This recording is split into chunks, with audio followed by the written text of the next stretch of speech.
Welcome to the Growth Made Simple podcast, where we believe friction in your organization slows your growth, but simplicity will build momentum. This podcast is designed to educate you, challenge you, and inspire you all in under 20 minutes. That's 5 minutes shorter than the average commute to work, so you'll still have plenty of time to belt out a song or two before you put the car in park.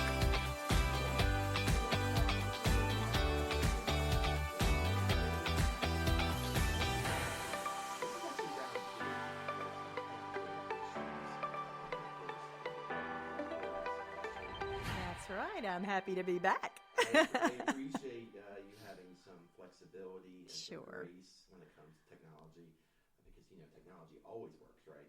Right, and it was so easy the first time, so I know I'm going to fall flat on my face this time, right, Brian? Of course.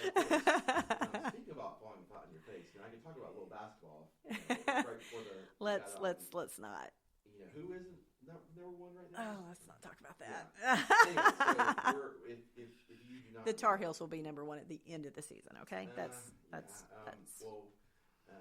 if you're not from around here, we are in ACC country, and we love college basketball once it starts. I think football kind of, goes away for everyone else's thing. Still in football. Let's ask Duke about Evansville, right? Who's Evansville?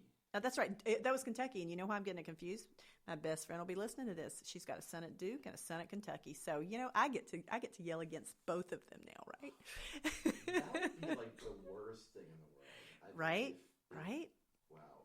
What would be worse is if my sons or daughter went to Kentucky and Carolina. Like, that would be my nightmare. Yeah. Well, there you go. Anyway, we're not coming here to talk about college basketball, because I could do that all day long. We came here to talk about the homeowner, and Ashley is the owner, broker, and sales manager at Ashley Lay Real Estate, which is part of the overall umbrella group at Keller Williams Real Estate in Winston-Salem. That is a mouthful. In short, Ashley loves the world of real estate. That's right. How many years have you been in this world?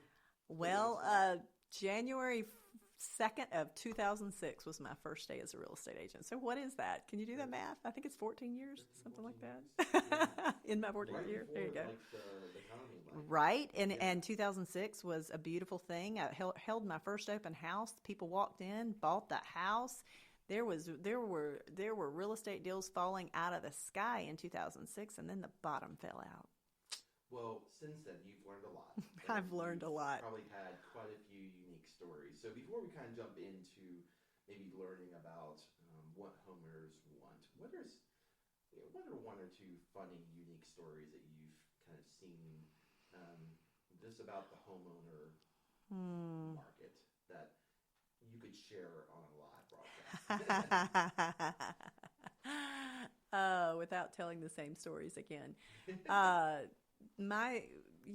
It's interesting when your expectation. You and I spoke earlier today about you don't get a second chance to make a first impression in a home, right? So based on that, you would think that the homeowner would have their home ready to show, right? It's really interesting when you open the front door and the set of steps going up has 2 or 3 pairs of dirty underwear on them. That's happened. Like you were going there to show a house. Yes. That's what you saw. Yes, that's what greeted you. That was your first greeting on walking up. Was this your seller or? No, it was not my seller. This was when I still was working with buyers. But yes, that was interesting. And I guess they just didn't get coached on. Dirty laundry discount. There you go. There you go. They buy the house. No. Or when you walk in and the homeowner, we've had this happen recently. Okay, so the seller is used to living in their home. They think their home is great. Pets. Should I say more? Yeah, not everyone's a pet lover. So there's this thing when you sell your house, you've got to take care of the pet. There's some statistic out there, and I can't quote it. So if I say it, it's right? Yeah, so like 75% of people now have pets, maybe? Yeah. I have no idea. Seems like they all do. I do. But pets come with their own very distinct odor. And you get nose blind. Yes, yes. And it's really interesting when I walk up the steps and I'm at this beautiful home and and I'm like, this is going to be a great listing. It's going to sell quickly. I'm excited. And you open the front door and you go, oh, whoa, take a step back. What do you do in that situation? I mean, obviously the buyer or the seller has got to be willing to listen. But like, I mean, let's say you have a home and you've had pets in it. Like, and let's assume like they've not done anything wrong. Like they haven't, urinated all over the carpet and everything. Just normal pet living. Like, what can a buyer do or a seller do? You have to do things like in addition to having your carpet cleaned, if it doesn't have to be replaced, it can just be cleaned and that takes care of it.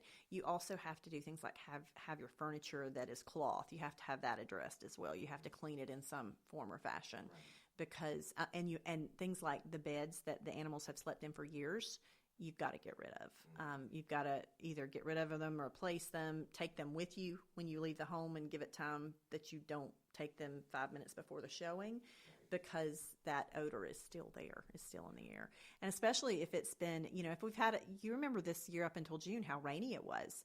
And dogs and rain create a very distinct odor as well. And so, those are things you have to be cognizant about when you're selling a home. And those are things that we talk about. Those are very important items that, if my statistic pulling out of the air is correct and it's 75% of homeowners, let's just assume it is, that's 3 out of 4 sellers is something we have to tackle. And it is very common. We have to talk about it. But that recent seller, we had an odor coming out of the basement. And we didn't know what it was. And at the open house, it was very, very strong. And it was that it wasn't intentional on their part. They were just feeding their animal the cans and leaving the cans sitting on the shelf. And the cans have chicken dog food in them. Yeah, and that doesn't smell good after a few days. I mean, my house is on the market and with you guys. Yay! But so if anyone is in the area and wants to buy it, you guys can. That's right. Brian has a gorgeous house. But that's not the reason why we're here today. But if you do, I'll be happy to sell you the house. Anyway, long story short, we have a basement and we also have a crawl space, and we weren't quite aware of what the little moisture that was coming through was doing to the odor, and we had just gotten used to it. It wasn't say blind. Nose blind. Right. And you're right, because when I walked right down your steps, I picked it up immediately, but you were probably nose blind to it. Completely. And now that it's gone, it makes a world of difference. Of course, you guys are the professionals. So what we're going to do is we're going to take a quick break, and then we're going to come back and we're going to talk about some of the tips. If our audience, they're helping homeowners, they're a plumber, maybe they're another real estate agent, maybe they're a roofer. Homeowners are a unique bunch. And they are. They want things the way they want things, and I think that you probably learned a few things in the 14 years you've been doing this, give or take. So we'll come right back. Have you ever hit that point in your decision-making process where you know something's got to give, but you just don't know where to start? It happens to the best of us, which is why New wants to chat with you on the house. Simply choose a time you'd like us to drop you a line, and we'll help you tackle your analysis paralysis with a free discovery call regarding what you can do to grow your business. Sound good? Visit newexpression.com/talk to schedule your discovery call today. Welcome back to the podcast. We got Ashley Lay here, and we began the conversation just talking about some funny stories about the buyer and the sellers as it relates to the real estate agents. So, you've been working with the homeowners for the past 14 years. You are a homeowner, or you've been a homeowner, and they're a unique bunch. So, kind of speak to our audience about, if they're trying to reach a homeowner in their own way, they're a plumber, they're a roofer, they're a house builder, maybe they're another real estate agent. What are some of the things that you think homeowners are needing to get out of the service provider that comes in their home?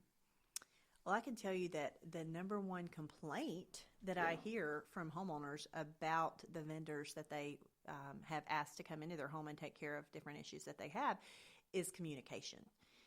And if the communication could be improved and maybe just a few minor systems put in place to say show up when people say they're going to show up, that could change someone's industry and change someone's world. I've joked about recently that I think I'm going to start 2 or 3 trade organizations myself. I've seen larger agents doing it in bigger markets where they have their own punch list contractor, they have their remodeler, they have their plumber, they have their electrician, their roofer. And they own the division of each one of these. They've gone and gotten their general contractor's license, and they've hired their own subs, and they send them out to take care of their properties because they can't. When the real estate market is good, there's a lot of work to go around for people in the trade industry. When the real estate market turns, not as much. But what we're seeing is that there's so much work, is that a lot of vendors, they'll make a promise that they can't keep because they don't have a system in place to keep up with where they need to be when. They don't have either the people or the system in place. And sometimes it's as simple as learning to use your Google Calendar, right? And to set reminders. And, okay, I just told that person on the phone I'm going to be there. Let me stop 5 minutes and put that into my calendar and set a reminder so it'll tell me where I need to be when tomorrow at 3 o'clock, right?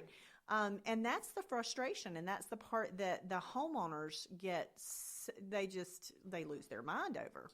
Well, that's assuming that they actually return a phone call. Because, you had that experience. I don't know how many times I've picked up the phone. Mm-hmm. This is before I even tried to sell my house. I was trying to build a deck.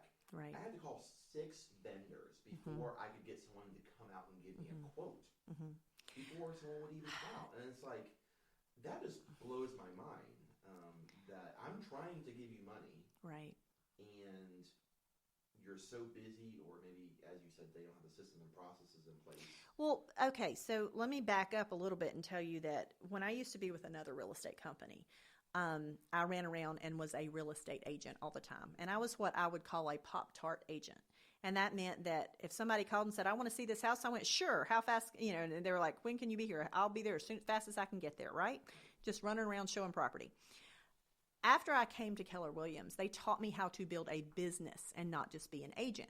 So my whole point with this, with your vendors, is learn that leverage will change your life. And a lot of people see an expense as, oh my goodness, I have to pay someone $12 or $14 an hour to answer my calls. But hey, if someone is scheduling your time, then your time is scheduled. And you can see, oh, wow, I'm getting so many requests, I need to hire a second person. Well, that's leverage, and that allows you to grow your business.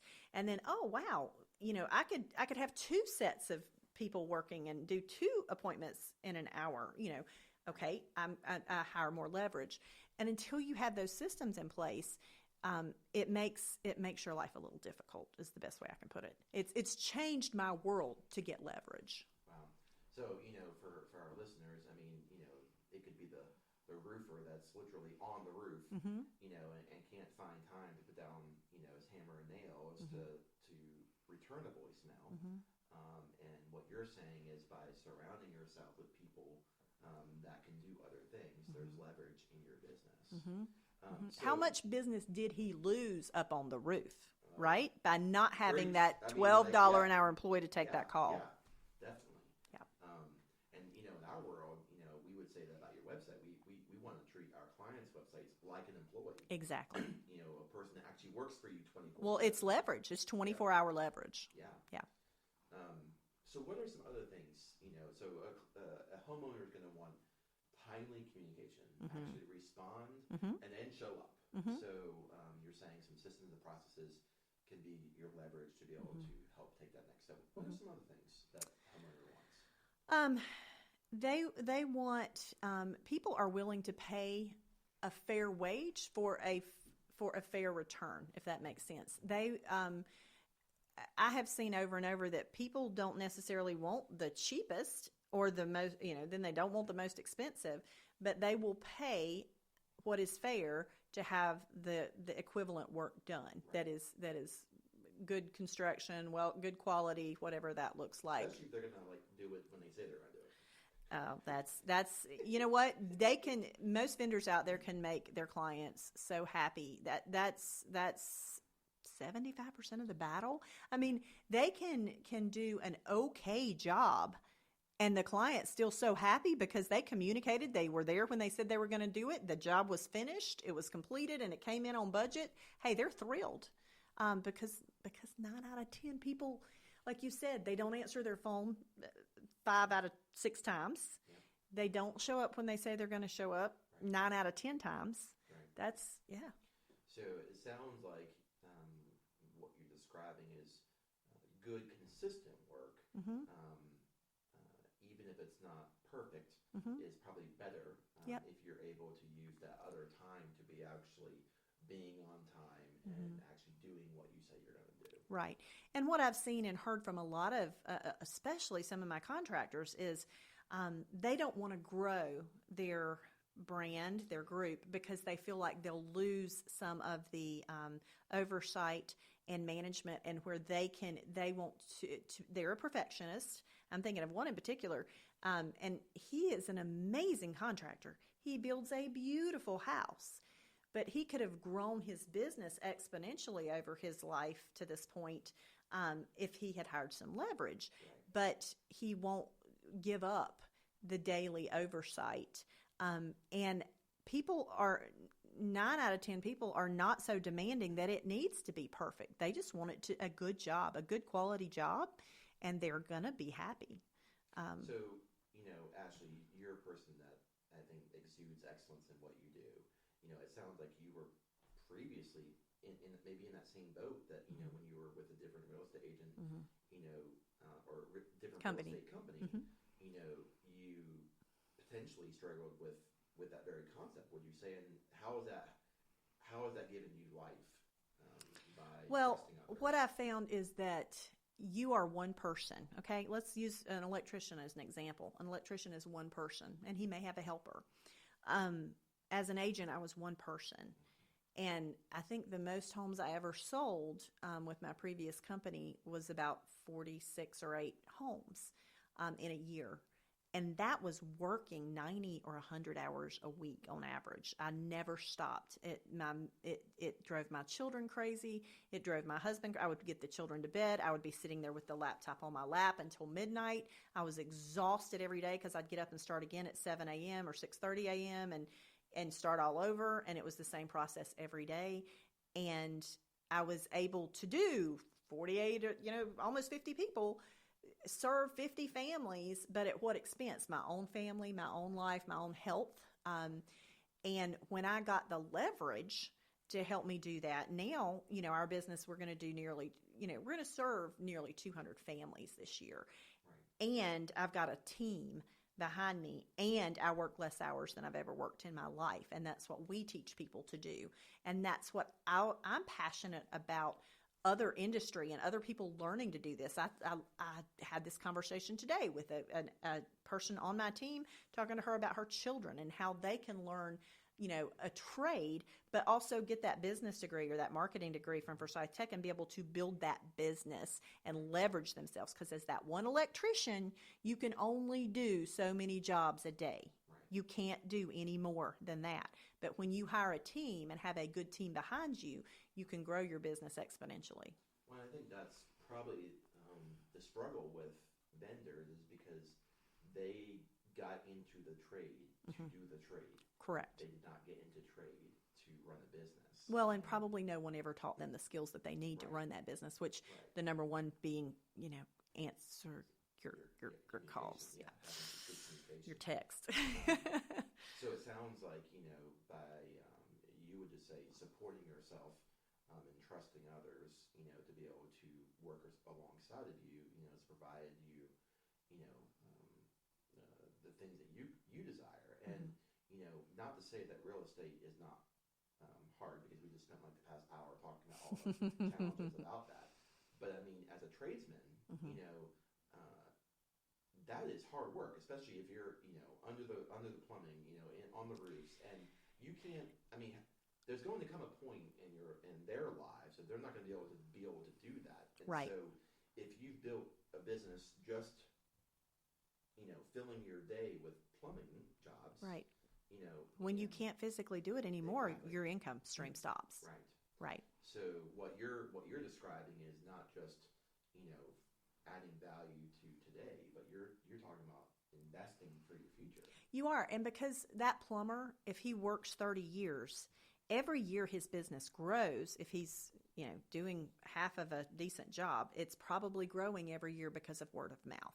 He did a good job for this one client, and that one client told three future clients, right? So every year his business has grown. If he builds the business to where he has, so many helpers every year that then get their plumbing license and work for him, then when he's 45 and can't get down on his knees any longer and stay that way for 8 hours a day, he can still serve that whole huge database of referral business that he's built with the people that are working for him instead of his income stream stopping. So that's really, in a nutshell, why I'm passionate about teaching people to have leverage and to build a business for themselves. Well, any other kind of lasting thoughts? If I'm a tradesperson, maybe I have a couple people, but it's really struggling, to reach the homeowner in the right way. What are just another tip that you feel like, you'd want to leave with our listeners? They can, if they reach out to me or other agents, the people that they might know that are real estate agents that do a lot of business, there are, and literally they can reach out to me and I can give them the name of, the top 10 agents in this town. As agents that do the majority of the business in town, we have a serious lack of valuable and valued and reliable tradespeople, because the ones that we have are overworked. They can't do everything that we need.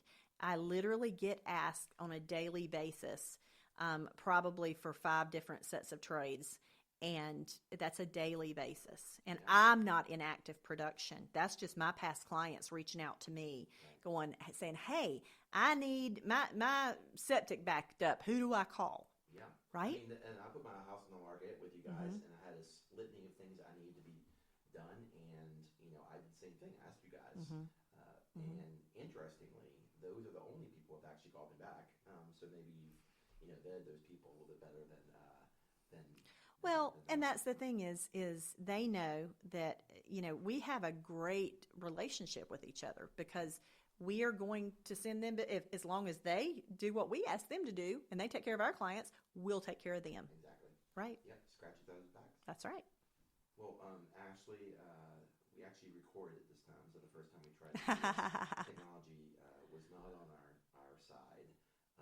So I do appreciate coming back in. Sure. And helping our listeners take some nuggets of information and be able to apply it to their own industry. So if someone wants to get in touch with you or learn more about what you do, what's the best way to get in touch with your company? Probably just shoot a text to my phone number. It's 336-816-7818. And that's a brave thing to put your phone number. You know what? That's who I am. It's attached to my ear 24/7 apparently. But that's how you get me. That's great. Well, I think that speaks volumes to who Ashley is and the business that she's built. You can also reach her online at ashleylay.com. And we appreciate you guys listening. Until next time. Thanks for listening to Growth Made Simple. We'll be here the first and third Wednesday of every month to bring you the freshest, the smartest, and the newest inbound marketing insight on this side of the Mason-Dixon line. Now go find your favorite pump-up jams before it's time to get out of the car.